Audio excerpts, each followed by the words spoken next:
lórí àwọn Fúlàní herdsmen terrorist tí wọ́n bára wọn jọ ní ilẹ̀ káàró òjìrì tó wá ti ń ronú àti gbalẹ̀ mọ́ wa lọ́wọ́ láti lè jẹ́ kí wọ́n mọ̀ pé ó tó gẹ́ fún ìwà ìpànìyàn, ó tó gẹ́ pé à ń jínigbé, ó tó gẹ́ fún amúnisìn tí wọ́n ń ṣe nílẹ̀ bàbá wa. Torí pé tó nílé bá ṣe gbé ilé ẹ̀ ní àlejò ṣe máa rẹ̀ ilẹ̀ Yorùbá ń ṣe no man's land. Afẹ́jẹ́ kó yé gbogbo ọ̀tọ̀kùlé ìlú pé a ní ètò nílẹ̀ Yorùbá. Ó lè jẹ́ pé I respect the democracy, I respect the laws of the land. Èmi tí mo bá yín sọ̀rọ̀ legal practitioner ni mí. Gbogbo ohun tá à ń ṣe tí lòdì sí òfin ilẹ̀ orílẹ̀-èdè Nàìjíríà, nítorí pé ohun tó yẹ kí ìjọba ṣe fún wa, òun ni ọmọ ìlú ẹyọ kan tó kàn dìde láti fi ẹ̀mí ara rẹ̀ wé nǹkan tó yẹ kí ìjọba sanwó fún láti wá ṣe. Ohun tí ìjọba lọ náwó biribiribi fún ní Sambisa Forest ní North East láti lè dá joint task force sílẹ̀ civilian JTF tí wọ́n ń kó ìbọn fún àwọn dẹrandẹran àdáwọn ọlọ́dẹ ní òkè ọya náà. Òun ni bàbá wa Chief Sunday Igboho tó ń ṣe lọ́fẹ̀ẹ́, tó yẹ kí bàṣà today ń ta expect ni pé kí president olórí orílẹ̀-èdè yìí ó ní ọ̀rọ̀ pàtàkì. In fact, Chief Sunday Igboho wọ̀ ti national honours. Ohun tí bàbá ń ṣe yìí ó jẹ́ kí gbogbo gómìnà orílẹ̀-èdè ilẹ̀ Yorùbá ní gbogbo ilẹ̀ káàárọ̀ òjìrì, ó yẹ kí gbogbo gómìnà kọ́ wà ń bí láàárọ̀ yìí àbí kí wọ́n nípàdé ráńpẹ́ pẹ̀lú Chief Sunday Igboho lórí ìlọsíwájú àti ààbò ilẹ̀ Yorùbá. Yorùbá ti ń ṣe ètò ààbò wọn kó tó di pé democracy dé. Democracy náà dé náà, a fi ọ̀rọ̀ ààbò wa ṣeré. So ohun tí à ń ṣe lónìí òun láti jẹ́ pé kó a fi jẹ́ kí ìjọba hàn sí ìjọba pé gbogbo ohun tí Chief Sunday Igboho ṣe, gbogbo ọmọ ilẹ̀ káàárọ̀ òjìrì nínú wọn dùn, a lè sùn dọ́kàn pé ọkàn wa balẹ̀. Gbogbo àlejò tó bá fẹ́ bá wa gbé, wọ́n gbọ́dọ̀ gbé pẹ̀lú ìgbépò wa, pẹ̀lú òfin ilẹ̀ wa ni, pẹ̀lú ìṣe àṣà àti ìṣe ilẹ̀ wa ni, pẹ̀lú bó ṣe yẹ kí wọ́n ṣe bẹ̀rẹ̀ sí ní fi ọ̀wọ̀ fún ọmọ lọ́nà wa ni. Nítorí pé ilẹ̀ wa ni, orílẹ̀-èdè wa la gbogbo àjọ wà yìí, ṣùgbọ́n ìpínlẹ̀ ti ilẹ̀ káàárọ̀ òjìrì yìí ó jọ jẹ gbogbo wa lógún ni. Àwa fi ń rọ Inspector General of Police, kò sí nǹkan tó ń pè ní community policing ju nǹkan tí Chief Sunday Igboho ṣe lọ. Community policing ò ṣe pé kakọ̀ máa ṣe meeting ọ̀sẹ̀ẹ̀sẹ̀. It has to require more intelligence and information sharing. Nígbà tá a máa dá Àmọ̀tẹ́kùn sílẹ̀, àwa la kọ ìwé aṣọ méjì sí Dawn Commission. A ti ń rò láti bí ọdún méjì pẹ̀lú Chief Sunday Igboho yìí náà lájọ́ ń rò. Ta fi ń rò pé òkè àfijọ́ lọ lọ́ǹṣì Fọ̀lúmọ́ ní ilẹ̀ Ìbàdàn yìí náà láti wá lọ́ǹṣì Fọ̀lúmọ́ ní 2 years ago. Fọ̀lúmọ́ ló bí Àmọ̀tẹ́kùn nítorí pé ó ká wa lára ni. Pẹ̀lú iṣẹ́ ribiribi yìí, inú wa ń dùn pé bàbá wa mú iṣẹ́ Fọ̀lúmọ́ yẹn ṣe ní òkúkúdùn. Wọ́n ń fọ ìlú wa mọ́ láti lè jẹ́ pé kí ọkàn wa lè balẹ̀ ni. Kí la wá ń bẹ gómìnà ìpínlẹ̀ Ọ̀yọ́ fún báyìí pé kí gómìnà ó tún èrò rò. Báwo la ṣe lè fọwọ́sowọ́pọ̀ ló wà nílẹ̀ yìí. Kò ń ṣe ọ̀rọ̀ ọjà ló wà nílẹ̀ yìí. Gbogbo gómìnà ìpínlẹ̀ Èkó, Oǹdó, àti ẹ̀rí pé Oǹdó náà ń gbìyànjú. Ìjàkadì Oǹdó ń jà pẹ̀lú ìjọba àpapọ̀ lọ́wọ́lọ́wọ́ báyìí. Lára àwọn nǹkan tó yẹ kẹ́ gbogbo gómìnà wa máa fi kẹ́ wa lẹ́yìn nìyẹn. Ohun tó bá ń ṣẹlẹ̀ lóǹdó ló bá ará Ọ̀yọ́, ló bá ará Èkó, ló bá ará ìpínlẹ̀ Ògùn. Ní àná òde ní wọ́n fi ìbọn fọ́ ọmọ ìka ìyá oníyàá, ìyá àgbàlagbà ńlẹ̀ Yorùbá. A rò pé ibẹ̀ ló yẹ kí Mr. Garba Shehu ó respond sí. Pé that must stop, kí ó call fún investigation of the police to investigate àwọn tí wọ́n fi ìbọn dá ìyá oníyàá lọ́nà tí wọ́n fọ́ táyà ẹsẹ̀ mẹ́rin mọ́tò ìyá yẹn. Níbi tá a ti sì ti ń dẹ́kun ọ̀rọ̀ ìyá yẹn, àwọn Nigerian military àmọ́ tó authorize wọn láti lọ sí Yewa nípínlẹ̀ Ògùn láti nu àwọn èèyàn ní ṣìbáṣìbò nítorí pé wọ́n fẹ́ kí Fúlàní dẹ́rùn fire force by fire. bí onílé ò bá fún àwọn àlejò láyè kò síbi tí àlejò fẹ́ fi ní fọkànbalẹ̀ bọ́ tiẹ̀ fún ẹ láyè ṣé o lè sùn mọ́jú.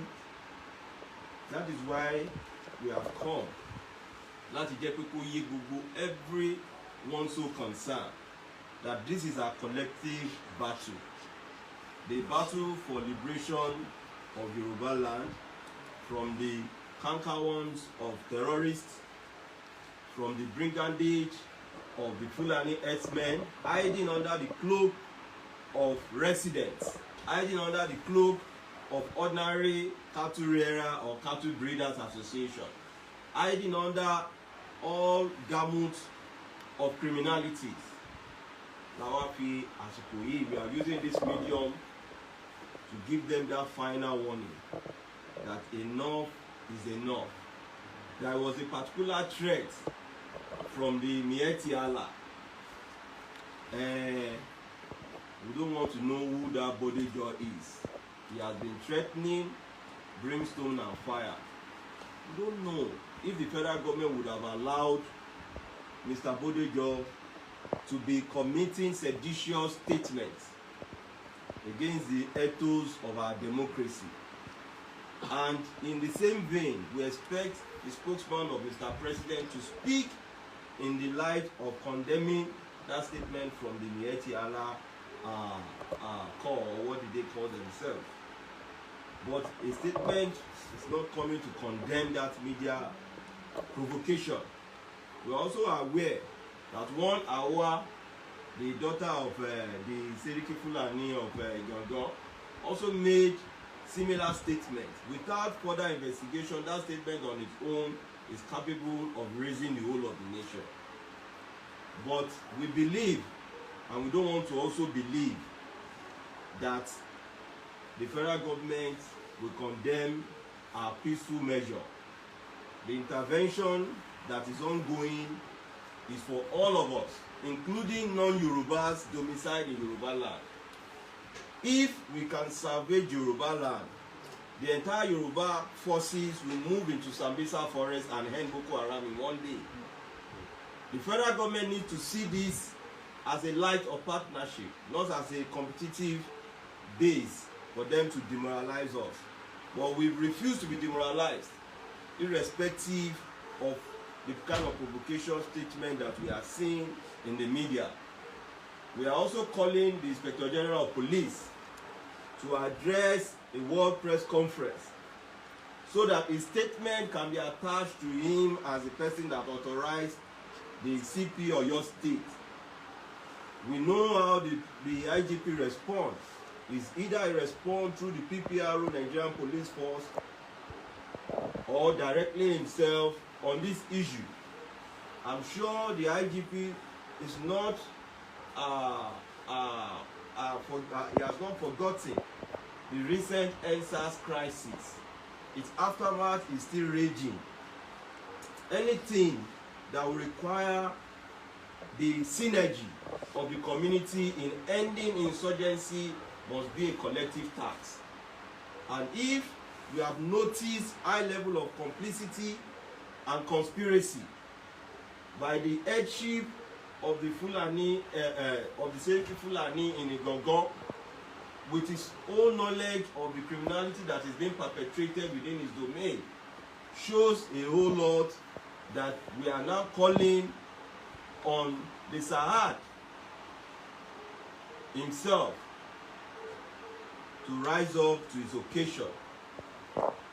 We are calling on all northern emirs to rise up to their duty, and we are now using this same call to call on all our Yoruba Obas to begin to chart a way forward on this issue. Kò dìgbà tí ilé bá fàya ká tó bẹ̀rẹ̀ sí ní kí sí ọ̀dẹ̀. Àsìkò yìí ìṣọ̀kan lẹ orílẹ̀-èdè Nàìjíríà à ń rí. Tí ìṣọ̀kan yóò bá ṣe é wò gẹ́gẹ́ bá ṣe ń wò yìí, tí ò bẹ̀ tó fẹ́ rọgbọ, àátún ìlú wa lù, àdẹ̀túnjú wa jó. Àìtí à ń sọ fún ìjọba àpapọ̀ ìkan rí tó wà nílẹ̀ yìí pé it requires their support by today. I expect pé ó yẹ kó ti kó drone wá fún Chief Sunday Igboho, ó yẹ kó ti authorize the DSS, ó yẹ kó ti authorize Nigerian Army, kó bẹ̀rẹ̀ total flushing of the creeks of all criminalities. Tá bá fọ̀ yẹn, tá bá fọ̀ luwa mọ́ ní business tí àwọn everybody invest in, the economy wa lè grow. But if we remain dormant, we are equally calling all our religious leaders, from Pastor Enoch Adeboye, to rise up to the occasion. This is our time for agility. That gbogbo tí à ń sọ yà ń pè gbogbo àwọn olórí ìsọ̀ǹgbè látòrí àwọn olórí ẹlẹ́sìn wọ́n dìde. À ń pè Pastor Enoch Adeboye, ó ní ìdí tá a ṣe ń pè wọ́n torí pé àwọn ló ní vice president tó wà lórí àlééfà lónìí. Àwọn ni wọ́n fọwọ́ lé vice president nípa àwọn ti rí vision pé vice president máa wà ńbẹ̀. Tí vice president náà bá jọmọ Yorùbá, ó yẹ ká ti gbọ́ látẹnu vice president náà. À ń challenge vice president náà kó address issue yìí nítorí pé ilé ló máa padà bọ̀ á bá wa níbí báyìí. Tí ìdí bá bàjẹ́ tó nídìí ló máa dì. Àwa náà fi ilé àtọ̀nà wálẹ̀, a fi aya wálẹ̀, la fi wá sọ pé ọ̀rọ̀ ilẹ̀ Yorùbá yìí ó gba ìṣọ̀kan gbogbo, àtàfáà ni, àti ìmáàmù ni, àtàláwo ni, àti pásítọ̀ ni. Oníkàlùkù tún èrò àdúrà wọn kọ́ bẹ̀rẹ̀ sí ní tún ètò wọn bẹ̀rẹ̀ sí ní tò ní gbogbo ìjọsìn. Àti Ìgbò ni, àtàwùsá ni, àti Fúlàní ni, tó bá ń gbé nílẹ̀ Yorùbá wọ́n gbọ́dọ̀ bẹ̀rẹ̀ sí ní tẹ̀lé ìlànà àṣà àti ìṣe wa nílẹ̀ Yorùbá. Bá ṣe ń ṣe lé wa, èèwọ̀ bòmí ni. A lè sọ pé bọ́ ṣe bá North East jẹ́, tó bá gbogbo Katsina jẹ́, tó ti bá Zamfara jẹ́, tó ti bá Maiduguri jẹ́ lèmi, wọn ò lè wá ba ilẹ̀ bàbá wa ti wá jẹ́ bẹ̀ yẹn. Àti ẹ̀ nígbà ni gbogbo wo tí ẹ̀ nígbà là ṣe ń sọ fún gbogbo ìjọba àpapọ̀ pé ọ̀rọ̀ tó wà nílẹ̀ gbogbo wa ló kàn. Ohun tó bá Abọ́yadé gbọ̀ngbọ̀n náà ló ń bá gbogbo àwọn àtàjókòó yìí. Kò ń ṣe ìjọba tó ń ṣe ọ̀rọ̀ Sunday Igboho nìkan ló wà nílẹ̀ yìí. Gbogbo wa báyìí ta dúró báyìí ni Sunday Igboho tá à ń jà fúnlẹ̀ Yorùbá báyìí sí. Pásítọ̀ tó bá ń wà lórí pẹpẹ báyìí ó máa sọ̀rọ̀ Sunday Igboho ni. Sunday Igboho nísìnyí òun ló dúró fún symbol of Yorùbá race báyìí. Symbol ni kẹ́nìkàlùkù máa rò pé Sunday Igboho kàn fẹ́ fagbára hàn àbọ̀ fẹ́ dágbára wò. No, symbol nǹkan tí gbogbo lẹ̀ káàró òjìrè dúró fún òní Sunday Igboho represent. That is ọmọlúwàbí pàtàkì nílẹ̀ Yorùbá ni Sunday Igboho. Akínkanjú ẹ̀dá ni, akínrógun ẹ̀dá ni, ẹ̀dá ẹ̀wọ̀ ó ṣọ̀wọ́n rìn ní gbogbo ilẹ̀ ní gbogbo àgbáyé ta wà yìí. Kíyàn fi, kò ṣe pé kò rún jẹjẹ, kò ṣe pé kò ní mọ́tò, kò ṣe pé, but ta ló máa sọ pé wọ́n pa bó tẹ̀jẹ́ pé ìlú Ọ̀yọ́ odindi medical odindi doctor tó invest orí bítíbitì owó láti lọ dá iṣẹ́ ọ̀gbìn lẹ̀, wọ́n pa. Ìyá kan là ń sọ pé wọ́n yìnbọn fún ní ìjẹta àná yìí. Àwọn èèyàn wa mú gbogbo alámọ̀gbà tí wọ́n ṣe Ìbàdàn sílé Ifẹ̀ àlèrin nílẹ̀ bàbá wa yìí náà ni. Odindi ọba ni wọ́n pa sí ojú títì. Till date báyìí federal government ò tí sọ̀rọ̀ lórí ẹ̀. Federal government ò sọ̀rọ̀ lórí ẹ̀. Kí ló dé tó wáyé jẹ́ pé a kàn ń try láti make it peace. Àlójoojúmọ́ àwọn kan sọ fún wa pé orí wọn ò pé. Tí wọ́n là ṣe ń try láti fi ọ̀rọ̀ wé ọ̀rọ̀. A rò pé ọ̀rọ̀ wa yìí máa dé gbogbo ibi tó yẹ kó dé. Gbogbo ọmọ ilẹ̀ káàárọ̀ oòjíire là pè papọ̀ ń sìn. Ìjà OPC kọ́ leléyìí, ìjà Àmọ̀tẹ́kùn kọ́ leléyìí, ìjà Yorùbá là ń sọ ń pa èyí. Ìjà ilé Ọlọ́fin là ń sọ ń pa èyí. Ìjà gbogbo ọba ilẹ̀ Yorùbá là ń sọ ń pa èyí. Ìjàbọn àtàdánì kọ́kọ́ leléyìí, ṣùgbọ́n ó gba ìjà ọgbọ́n inú la ṣe ń pe President Muhammadu Buhari pé ó address the state of the nation on this issue of Yorùbá of Southwest. Because fẹ́ gbàgbọ́ pé Garuba Shehu is talking on behalf of presidency. Presidency is not Garuba Shehu. If it is presidency, tó bá kan ọ̀rọ̀ security, national security adviser ló ní ẹ̀tọ́ àti sọ̀rọ̀, not the spokesman of Mr. President. Even if it is going to be that, kí ni Minister of Communication ṣe ń bẹ̀? So therefore, à ń gba ìjọba ní ìmọ̀ràn pé we want Mr. President to address a state of the nation within the next 24 hours, because a fẹ́ gbàgbọ́ pé in the entire Yoruba land we are supposed to be living in fear, or if there is no complicity between the federal government and the terrorists that are terrorizing us in Yoruba land, we want clarification in that regard. Because if the governor ti ìpínlẹ̀ Ondo bá ń ṣiṣẹ́ takuntakun láti sọ pé gbogbo àwọn tó wà nínú igbó wa, àwọn Fúlàní tó ń darandaran tó wà tó ń ṣe jàǹbá fún àwọn ìyàwó wa, tó ń bá wọn sùn ní tipátipá, tó ń pa àwọn olóko wa ní ìfọ̀nàfọ̀ṣù, tó wá ń tí odindi gómìnà wa ń pe àpérò pé gbogbo ẹ̀yin tẹ́ bá wà nínú oko tẹ́ jẹ́ ẹ̀yà bòmíì, ẹ wá kẹ́ wá forúkọ sílẹ̀. The presidency under Garba Shehu still went ahead to condemn it. Ìyẹn ló ń fún wa ní concern ni pé à ń fura o pé kí gọgọrọ má gún mi lójú òkèlè láti wò ó.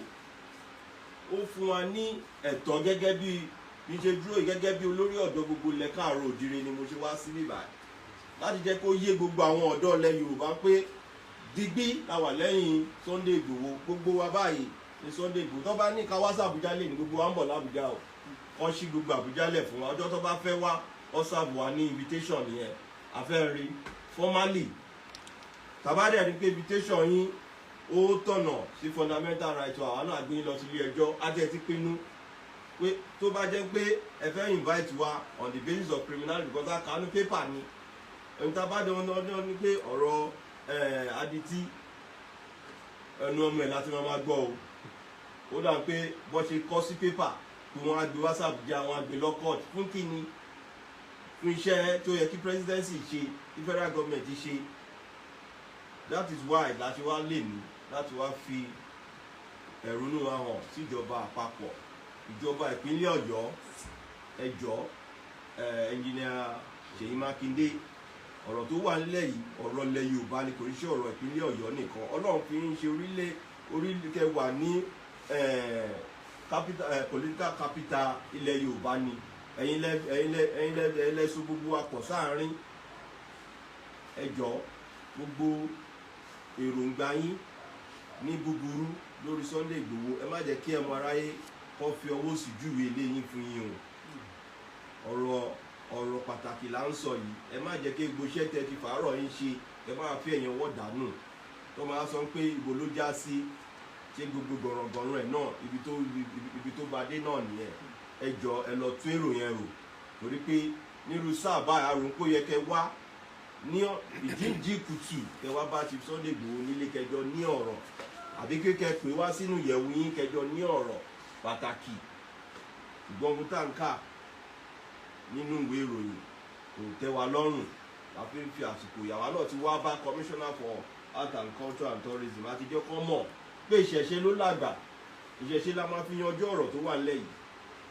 Àti meet SA on Student Affairs wọn náà àti fiṣẹ́ rán wọn pé ẹ jẹ́ ká fi ìṣọ̀kan tó ọ̀rọ̀ tó wà eégún tó lò ní. tó therefore gbogbo èèyàn tó ń gbọ́ wa ní tilé toko ẹ fọkàn yín balẹ̀. If the federal government bá need the Sunday Igboho, gbogbo ọ̀tá wà ń bìbà àti gbogbo ọmọlẹ̀ Yorùbá ẹ lọ máa prepare o. àjọ ń lọ ní o. no àti ẹ̀sọ́ pé wọ́n sọ̀rọ̀ sẹ́ẹ̀lì pẹ̀lú wa, a fẹ́ lọ sọ̀rọ̀ bó ṣe máa da jù báyìí lọ. So kí gbogbo ọmọ káàárọ̀ òjíire àtẹni tó ní business investment àti pastor àti imam, gbogbo wa ẹ jẹ́ ká lọ máa múra o. Tó bá ti sọ pé wọ́n ti mú invitation wá, nǹkan gbogbo alámọ̀ procedure of police invitation, ẹ̀jẹ̀ bá ti serve ní invitation lè wá lọ gba warrant of arrest fún ẹni tí ó dẹ̀ tiẹ̀ sá lọ tó jẹ́ good citizen ilẹ̀ Yorùbá tó ń sọ tax ẹ̀. Ìjọba ò ní ẹ̀tọ́ láti ní pé àwọn fẹ́ wá mú, pàápàá jùlọ tó wá ń ṣiṣẹ́ fún ó ń ṣiṣẹ́ tó yẹ kí ìjọba máa ṣe. Mo rò pé ìtìjú ló máa fà fún ìjọba tí ìjọba bá gbérù gbèsè yẹn. Bá ṣe ń pe gbogbo àwọn ọba aládé wa kíkàn jọ wọ́n ṣíwájú nínú ọ̀rọ̀ ní kó tó dé pé Ìṣòbí a máa dégbò mo rò pé ìyàwó yìí àbọ̀ mi rè.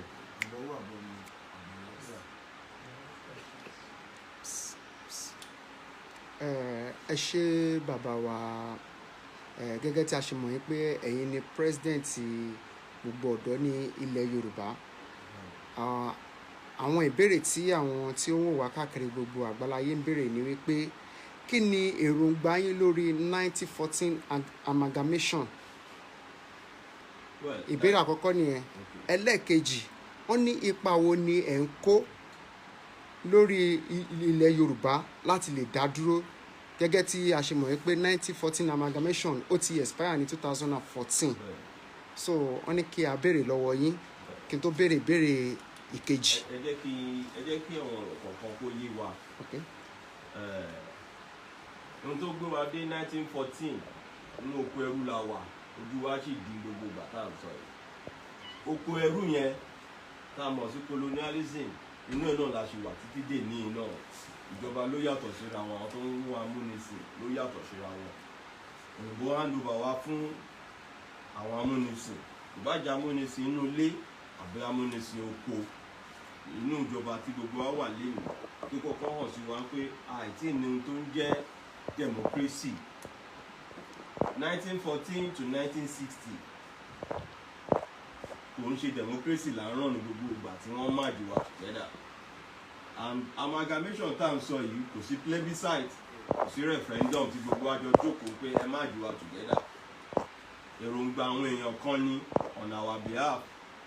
So agreement tí wọ́n bá ṣe lẹ́yìn ìwọ tí agreement yẹn kàn, mo rò pé agreement yẹn kàn wá o. Níbi táwa gbọ́n dé lónìí, Amẹ́ríkà dá gbọ́n ara ẹ̀ ní 1917 wọ́n dá gbọ́n ara wọn ni wọ́n fi gba òmìnira wọn lọ́wọ́ Britain. Ilẹ̀ Yorùbá ti ń bẹ, a dẹ̀ ti ń ṣèjọba wa, òyìnbó gan ń yàjọba wa lò ní.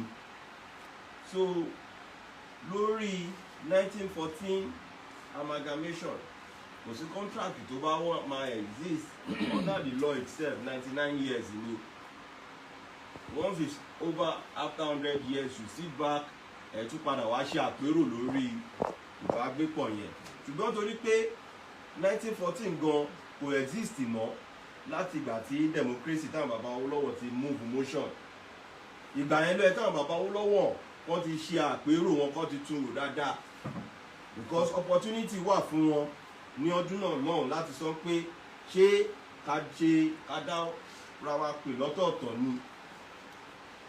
But àwọn wọ́n dẹ́rù tí wọn náà rò pé ẹ jẹ́ ká jọkọ̀ wọ́n rìn, pé bóyá rìn pọ́n ọmọ ejò kò ní jẹ́ kí ejò yára olú àbí kékeré akájẹ́ pé kí ìyá jọmọ ejò.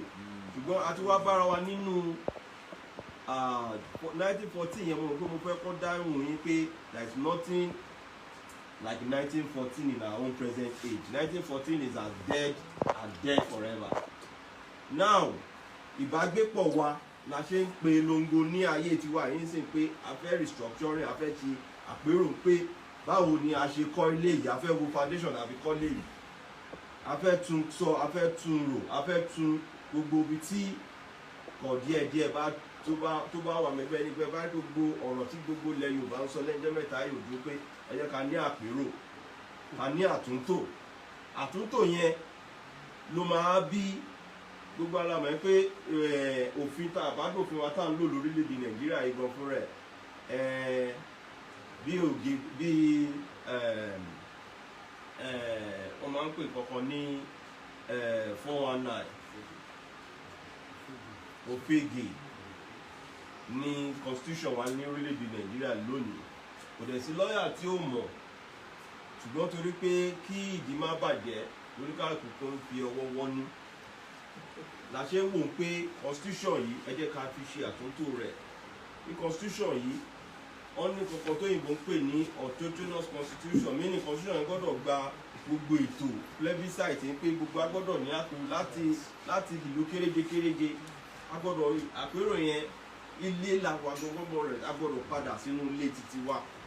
Àtúntò wa nílẹ̀ Yorùbá ẹ jẹ́ káwa gangan bẹ̀rẹ̀ àtúntò wa ká mú déètì fún ká máa sọ̀rọ̀ wa láti gbogbo ìpínlẹ̀ kọ̀ọ̀kan. Wọn ìjọba àpapọ̀ jú wa lọ́wọ́ pé ká má ní àpérò ọjọ́ tàwa làwọn ò tí ì mú déètì fún àpérò restructuring lọ. Ìjọba àpapọ̀ ọ̀pọ̀lọpọ̀ àwọn náà ń sọ bíi pé wọ́n mọ ibi tó fẹ́ fì sí. Wọ́n dá constitutional review tí gómìnà ìpínlẹ̀ Kaduna El-Rufai tó ṣe chairman ẹ̀ gbogbo àbábọ̀ àbálọ̀ ẹ̀ àríbi tó kọjú sí. Goodluck Ebele Jonathan ó lóun ṣe conference àbálọ àbábọ̀ ẹ̀ àríbi tó forí ṣọpọ́n ni. So a lè máa run experimental democracy tá à ń run nìyí torí pé ó ti kàn wá báyìí. Àwọn ọ̀dọ́ òde òní la ṣe ń sọ pé at the right time ọjọ́ ta bá mú fún àpérò ìpínlẹ̀ Ọ̀yọ́ yìí náà láti máa bẹ̀rẹ̀ àpérò wa o. Àpérò yẹn dẹ̀kẹ̀rẹ́ ó máa lọ ní tilé tó kó ni. One lórí irú ìjọba ọ̀gangan ló tẹ́ wa lọ́rùn ní ilẹ̀ Yorùbá. Ní ìpínlẹ̀ Òkè Ọya náà wọ́n ní ṣàríà lọ táwọn fi ń ṣe ètò ìlú tuntun wọn. Àwa náà gbọ́dọ̀ ní òfin ìkọ̀tọ́ nílùú tí ò sí òfin kò ní sí ẹ̀ṣẹ̀. Àwa lẹ́lẹ̀ Yorùbá yìí náà àwa náà gbọ́dọ̀ ní òfin tó kọ́kọ́ di ọba tó di onílé tó di ẹlẹ́mù tó gbájọ máa mọ̀ pé ibi ta fọwọ́ lọ́wọ́ nílé. Wọ́n ta bá wá kọ gẹ́gẹ́ bí òfin wa kò tí ì lòdì sí òfin ìjọba àpapọ̀. Àkọ́kọ́ gbọ́dọ̀ ní òfin tiwa nílé. Òfin tiwa ta bá ní nílé la máa fi hàn pé ṣé àtẹ̀ tí ń túra wá lẹ̀ nínú ilé náà. Bọ̀tà bá ní òmìnira wa nínú ilé pẹ̀lú àwọn ọ̀rọ̀ àwọn ìjọba ta ní káàkiri ilẹ̀ Yorùbá yìí à lè fi mọ̀ bóyá àti bájọba àpapọ̀ ní ìjíròrò níbi táwọn náà bá fi ọrùn sí. Ní sáà yìí àwọn nǹkan yìí tí a bá mú ṣe wọ́n ní kankan là ń tẹ̀ka tó tan yọrin. Ta bá wá ń wo ọjọ́ iwájú pé Yorùbá Republic àbí nǹkan kan mí là ń lé lọ nísìn tí a bá tó àwọn nǹkan tó yẹ kí a fi ṣe ìpìlẹ̀. Ọlọ́run máa yẹ pé kí Abẹ́òkúta máa bá Ìjẹ̀bú jà tó bá rí pé ta bá rí òmìnira ìgbà tọ̀hún. Ìyẹn ni a gbọ́dọ̀ kọ́kọ́ fi àárọ̀ àti ẹ̀dọ́nú wa ká pèrò àwa pọ̀. Àpérò ilẹ̀ Yorùbá là ń fi àsìkò yìí pé gbogbo ọmọ ilẹ̀ Kóòtù Òjìire wọ́n jí gìrì. Kábíyèsí Ọọ̀ni kan fún wa ní ọjọ́, Kábíyèsí Aláàfin kan fún wa lọ́jọ́. Tẹ́wọ́n bá dẹ̀ ti rò pé bí ọjọ́ táwọn bá mú gbogbo àwọn ọ̀dọ́ náà káwa náà bẹ̀rẹ̀ sí ní gbáradì. A fi sórí social media live ni kò ní dandan kí gbogbo á péjọ sójú kan. Social media ti create gbogbo nǹkan tí everybody máa fi máa wo àwòrán ẹ̀ pé a fẹ́ sọ̀rọ̀ ilẹ̀ Yorùbá ni. Lọ tí a bá ní lọ́kàn nísìnyí tó bá pẹ́ tó bá kù díẹ̀ káìtó àwa ọgbọ́n ní ìpín inú tí àwọn ọ̀dọ́ à ṣe àpérò yẹn o. Láìpẹ́ láì jìnnà dẹ̀ ni àpérò àtúntò la pè é. Lẹ́yìn yẹn a rò pé a máa mú iṣẹ́ wa lọ lẹ́yìn rẹ̀. Ẹ ṣé bàbá wa, a dúpẹ́ lọ́wọ́ yín fún gbogbo tí ẹ ti ń bá wa sọ láti òwúrọ̀. Àwa náà bó tẹ̀ jẹ́ pé a ní àwọn ìbéèrè tí ó wà lọ́kàn wa pé ká béèrè ṣùgbọ́n a kọ́kọ́ gbọ́dọ̀ fi ti aráàlú ṣe torí ìyẹn làwa lérò pé ó ṣe kókó. Gbogbo àwọn ọ̀dọ́ ọmọ ilẹ̀ Yorùbá tí wọ́n wò wá káàkiri àgbáyé tí wọ́n dẹ̀ ń dá sí ètò lọ́wọ́lọ́wọ́ wọ́n ní ká bi yín bàbá wa wípé bí ọ̀rọ̀ ṣe rí lọ́wọ́lọ́wọ́ yìí wọ́n ní ǹjẹ́ ẹ tilẹ̀ jáde lọ láti lọ gbọ́ ọ̀rọ̀ lẹ́nu àwọn ọ̀dọ́ tó kù tí ẹ̀yin ṣe olórí fún láti mọ èròǹgbà ọkàn wọn. Wọ́n nítorí pé ní tí ó wà ní ọkàn tiwọn tí àwọn dẹ̀ ń fẹ́ lọ́wọ́lọ́wọ́ òun ni pé kí Yorùbá kó dá dúró láyé ọ̀tọ̀ gẹ́gẹ́ bí orílẹ̀-èdè ọ̀tọ̀. Wọ́n ní orílẹ̀-èdè Hong Kong wọ́n ní ìgbà kan rí wọ́n wà lábẹ́ àwọn orílẹ̀-èdè kan tó jọ ń ṣe. Wọ́n ní òfin tí wọ́n fi so àwa àti àwọn Òkè Ọya papọ̀ ni wọ́n fi ṣe tiwọn náà. Ṣùgbọ́n lẹ́yìn tí wọ́n pé 100 ọdún wọ́n tú wọn sílẹ̀ wọ́n dẹ̀ ti ń dá ìjọba ara wọn ṣe. Wọ́n ní àkókò ti tó kí Yorùbá náà kó dá ìjọba tiẹ̀ ṣe. Wọ́n ní kí lẹ rí sí eléyìí. Wọ́n nítorí pé ọ̀rọ̀ restructuring lẹ ń sọ wípé kò bá ohun tí àwa ọ̀dọ́ àsìkò yìí tí à ń fẹ́ mu. Kí lẹ rí sí. Olóòtú tẹ́yìn tó bá ní etí tó bá gbọ́ bí tí mo sọ̀rọ̀ dé bóyá torí pé àyàn ògbìfò tá a fi ń pè restructuring tá a bá sọ ní èdè tiwa tó ń pè ní àtúntò bóyá èèyàn ògbìfò yẹn ọ̀tọ̀ọ̀tọ̀ ni bẹ́ẹ̀ ká gbé ní restructuring pé bọ̀ ká pé ní àtúntò. Ẹni tó bá ń pé àtúntò mínì ni pé a fẹ́ lọ sí ìpìlẹ̀ ẹ̀ṣẹ̀ ni.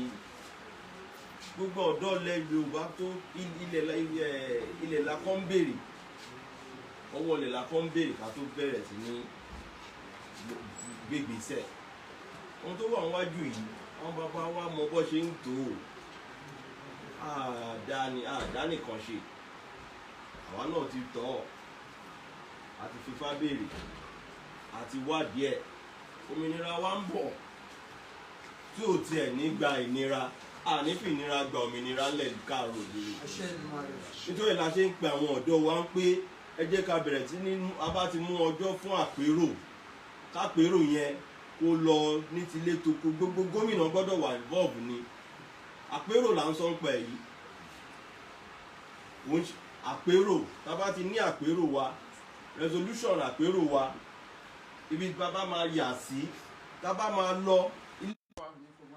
Ẹ ṣe ẹ jẹ́ kí n sáré béèrè ìbéèrè tí àwọn èèyàn ní ká béèrè yìí. Wọ́n ní ẹ sọ̀rọ̀ àpérò, wọ́n ní ìbò ẹnìkan láti lọ ṣe ojú wọn. Wọ́n ní ǹjẹ́ ẹ gbàgbọ́ wípé ó yẹ kí ìbò kó wáyé ní 2023 yẹn. Ẹ jẹ́ kí n kọ́kọ́ dá yín lẹ́nu kọ́ lórí yẹn. Ọ̀rọ̀ ilẹ̀ Yorùbá ò kan 2023. Ìbéèrè yẹn ò kan ilẹ̀ Yorùbá ń sìn. Àwọn tó ń lọ fún òṣèlú tó dára wọn mọ̀ gẹ́gẹ́ bí ọmọ ẹgbẹ́ òṣèlú tó lọ fi òǹtẹ̀ lu ẹni tí wọ́n yàn, wọ́n ní ẹ̀tọ́ láti ṣe ohun tó kọ̀ wọ́n. Wọn ò sọ ní orúkọ ilẹ̀ Yorùbá o. Ẹ jẹ́ ká yànnà ní ọ̀rọ̀ tó wà nílẹ̀ yìí. Kò ń ṣàpérò ni wọ́n dá ìjọba ọ̀dọ́ àjọ titun wọn lé lórí o. So nítorí ìbéèrè yẹn ká má wàá da irú àti ṣàpapọ̀. Kò tiẹ̀ kàn wá, wọ́n rìnrìn wọn bó ṣe fẹ́ ni wọ́n lẹ̀tọ́ gẹ́gẹ́ bí ọmọ ilẹ̀ Yorùbá. So ṣùgbọ́n wọ́n ní ẹ̀tọ́ láti ṣe tó bá wù wọ́n. Gẹ́gẹ́ bí question tí ìbéèrè téèyàn kan béèrè níbí, wọ́n níṣẹ́ mọ̀ pé olóyè Sunday Adéyẹmọ Ìgbòho pé nǹkan gbé dání jù lọ tí wọ́n ń polongo fún gbogbo ayé ní òmìnira ilẹ̀ káàárọ̀ oòjíire. Wọ́n wá ní ẹ̀yin gẹ́gẹ́ bí ààrẹ fún gbogbo ẹgbẹ́ ọ̀dọ́ Yorùbá, kí ni nǹkan tí ẹ ti bá ìjọba sọ lórí ẹ̀? Pé torí pé restructuring tí ẹ̀ ń tẹnu mọ́ ẹ̀, pé kò sí nǹkan kan tí a fẹ́ restructure. Pé torí tá a bá ṣì restructure náà, àwọn Fúlàní wọ́n á sì máa da ilẹ̀ káàárọ̀ oòjíire láàmú. Wípé ẹ̀yin gangan bọ́ ṣe ń kọ́ síbí nìyẹn o. Pé ẹ̀yin gangan ń sìn pé àwọn wá ń rán yín síjọba pé tòun náà rí pé ẹ súnmọ́ ìjọba kódà ipò lóṣèlú ni yín. Nípa àwọn rán yín síjọba pé kẹ́ lọ sọ fún ìjọba wípé àwọn ò fẹ́ restructuring, wípé táwọn fẹ́ ni Odùduwà nation. Wọ́n ní pé kẹ́ ẹ mọ̀ wípé gbogbo ọmọ Nàìjíríà, ọmọ ilẹ̀ káàárọ̀ oòjíire ló ń wò yẹn. Tó sọ̀rọ̀ lóun sọ̀rọ̀ láti Germany wípé so àwọn fẹ́ pé tó rọ̀rọ̀ tẹ́ bá sọ ń sìn ní ojú táwọn máa fi wò yìí. Kí n dúpẹ́ fún bàbá tó béèrè béèrè. Òmìnira tá à ń sọ ń pẹ̀ yìí, mo sọ̀rọ̀ kan láti ìṣèbẹ̀rẹ̀ ọ̀rọ̀ mi. Mo ní pé àti gba amúnisìn títí di òní àti ìnáwó tó ń jó òmìnira. Mo sọ bẹ́ẹ̀. Mo sọ nínú ọ̀rọ̀ ṣáájú mi. Kò dẹ̀ sí ìgbà tí òmìnira wa ò ní dé ibi tá a wà yìí. Ọ̀rọ̀ òmìnira là ń bá gbogbo ọmọ ilẹ̀ Yorùbá sọ.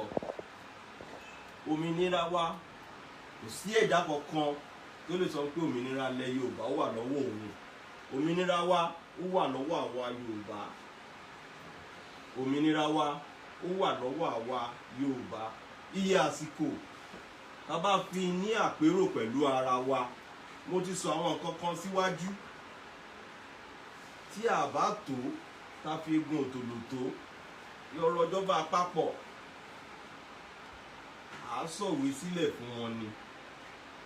Tí ìgbéyàwó ò bá ṣe é ṣe mọ́, oníkàlùkù á submit notice of divorce ni. Kò dẹ̀ wọ́n dẹ̀ mú nísìn pé dandan kó kú sí ní ìgbéyàwó tí ò bá tẹ́ lọ́rùn. Ìjọba gan náà mọ̀ pé domestic violence ni gọ́ọ̀mẹ̀ntì yìí ń kọ̀mìtì, tó ń bá wa sùn ní ìfọ̀nàfọ̀ṣù, tó ń yẹ̀yẹ́ wa, tó ń pa wá lẹ́kún lójoojúmọ́. So domestic, lè sọ pé national domestic violence ní federal government ń commit. a dẹ̀ fi ń kí wọn nílọ̀ ni a ṣe wá sí orí afẹ́fẹ́ láti lè jẹ́ kí wọ́n mọ̀ pé ẹ̀rù inú wa la fi ń sọ pé ìjà tó wà nílẹ̀ yìí àti ìpolongo tí gbogbo àjọ ń sọ ń pa èyí òmìnira wa yìí ojú kan yìí àti bẹ̀rẹ̀ sí ní sọ nìyẹn ní gbogbo onílé tẹlẹ́mù kí wọ́n ní ìfọ̀kànbalẹ̀.